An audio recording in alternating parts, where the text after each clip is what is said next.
my dear student, I'm Mr. Kitwala from Educators. I will be with you in physics for Form 5.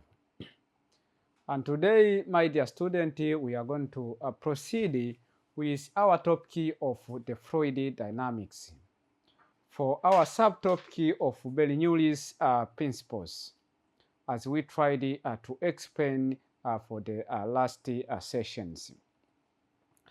So before we proceed with our discussion here, let us reflect where we ended on the last session. On the last session, my dear student, we tried to explain about the way we can derive at the moment, the way we can derive the way we can derive the Bernoulli's principle. And we said that derivation of the Bernoulli's principle give us the law or the way we can state that theorems. We say that when for a streamline of a steady, now the non-rotation or irrotation and the incompressible and finally non-viscous, the sum of the pressure at any point plus the potential energy plus the kinetic energy per unit volume is always a constant. It means that when we take those summation, when we take the pressure, the kinetic energy and the potential energy, if we sum all of that, give us the constant. It must be always a constant. That is how we can derive we can state the principle of Bernoulli's.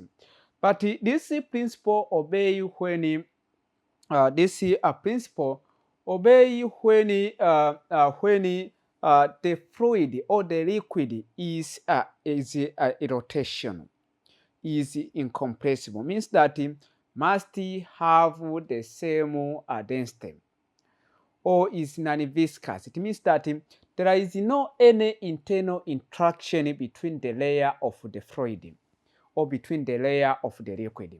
That is how we stated that law, we tried to say. And sometime I will be given the pipe, and that pipe is located at the initial height, which is equal to 0. Now that could, I'm assuming that when the pipe is on the horizontal, this implies that H1 must be equals to H2, and should give us the formula that the pressure 1 must pressure 1 plus a half density V1 square must be equals to the constant. That is why we can say when the pipe is on the horizontal for Bernoulli's. But for our today, my dear student, we are going to see some applications, the applications of Bernoulli's principle. How the Bernoulli's principle can be applied for our daily life. That is what we are going to see for our today discussions.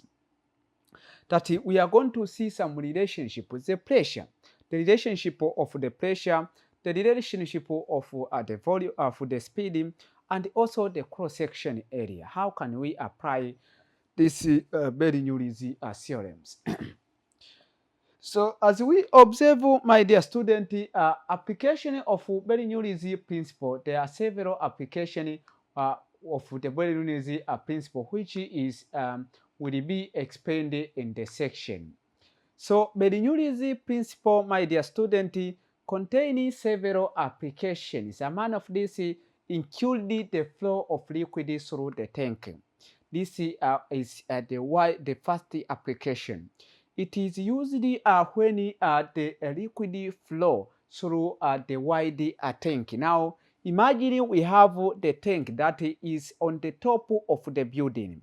The way on how the liquid flow from the top of the building up to the downward after that to the bottom, this obey the concept of the Bernoulli's principles. Also, for aerofoil lifts, we want to lift either to lift a pen to assume the way on how the aeroplane jump from the ground up to the air, to the atmosphere, kinamna inavyokuwa ina move. This means that the concept of the Bernoullis should be applied, my dear student, because we see that when the aeroplane wanted to go to lift, to be lifted, it requires the pressure and also the speed, because it move some distance. Tunaona kasa kwamba ndege inavyotaka kupaa kwenda juu inakuwa ina obey concept of the Bernoullis. Maana tunakuwa tunaiona hainyenyuki tu moja kwa moja kwenda juu, bali kinachotokea pale ni nini? Kinachotokea pale ni lazima imove, ikimbie some distance ili kuweza kukusanya air in order to collect that air. After being collected that air, the pressure should exert so as to push that aeroplane to go above on the atmosphere. Kwa ndio kitu ambacho kinakuwa kinatokea. Kuna maswali ambayo utakutana nao mengi sana. Kwa nini ndege ikitaka kwenda au helicopter ikitaka kumove kujump kubi lifted kwenda juu, kwa nini lazima ikimbie some distance ndio inyenyuke kwenda juu? Utamwambia kwa sababu ya pressure, kwamba pressure iliyopo hapa chini ni ndogo, ni kubwa sana ukilinganisha na speed. Kwa speed tulionao hapa, kwa kuwa speed yake ni ndogo, kinachotokea ni nini? Kwamba kunachotokea lazima imove some distance in order to collect that air.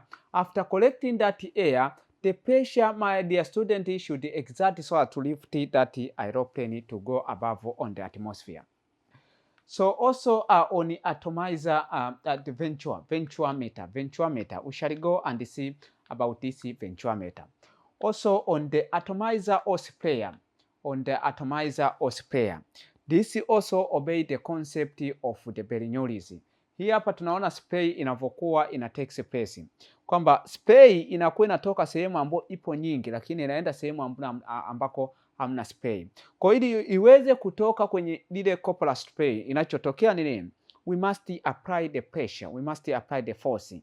Kwa force utakayoitumia pale, kuna pressure ambayo itaipush ile spray iweze kutoka humo. Mwisho wa siku utakuwa unaiona wewe sasa inavyotoka pale. Sasa inavyokuwa inatoka mle ndani, kwa sababu pressure ni ndogo, mle kinachotokea ni nini? Kama pressure ni ndogo, basi speed iliyopo humo na yenyewe itakuwa ni ndogo. Sasa itapelekea hii spray inavyokuwa inatoka, kwamba ukiongeza pressure basi na speed itakuwa ni kubwa. Mwisho wa siku kinamna unavyokuwa na observe inavyokuwa inatoka pale. Also on pilot tube, we shall go and look for the pilot tube that explain about the concept of the Bernoullis. So this is all the where the Bernoullis is applicable on our daily life.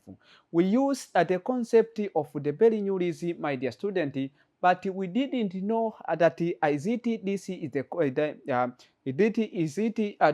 the Bernoullis. We didn't know how can we use it. Now this is applicable on several ways. So let us start with one, which is called fluid flowing from the tank. Let us go and see the first application. That we have the fluid, and that the fluid is inside of the tank. The way can work, that can flow, that the fluid which are found inside the tank, it obeys the concept of the Bernoullis principle. How? As we can see that, consider a tank with some liquid. As we let us go and see the figure number 5.4. This explain the tank which contains some liquid. Tunaenda kuangalia kwamba tuna tanki, lile tanki lina liquid ndani yake. Sasa how the liquid or the fluid flow out from that tank is what we are going to see for our discussion here. So let point A be at the height h from the bottom and B at the is at the reference line. Kwa sasa tuende tukajaribu kuangalia kwamba tutaashumu huyu point A ana involve the height, ana contain the height from the bottom, while this B is at the reference line. Kwa hiyo yupo kwenye reference line as we observe here, my dear student, our figure that we have at the point A, and also we have the point B here. We have a 2 point A, and also at the point B. So, my dear student, the point A is obtained at obtained at the center H, is allocated at the height H, as we try to see here. Kwa point A yupo kwenye at the height, at this height, it means at the vertical line, kutoka hapa chini mpaka hapo juu. While this point B, my dear student, is at the bottom, is on the streamline, as we can see on the reference line. Now we see that, my dear student, inside of this tank we have the amount of liquid, but this liquid here, this tank is open at this one, kama tunavyoona hapa kwamba tunaona hapa juu, hapa chini hapa ni tundu fulani ambalo linaonyesha maji yanavyokuwa yanatoka kwenye hilo tenki letu ambalo tunalo, my dear student.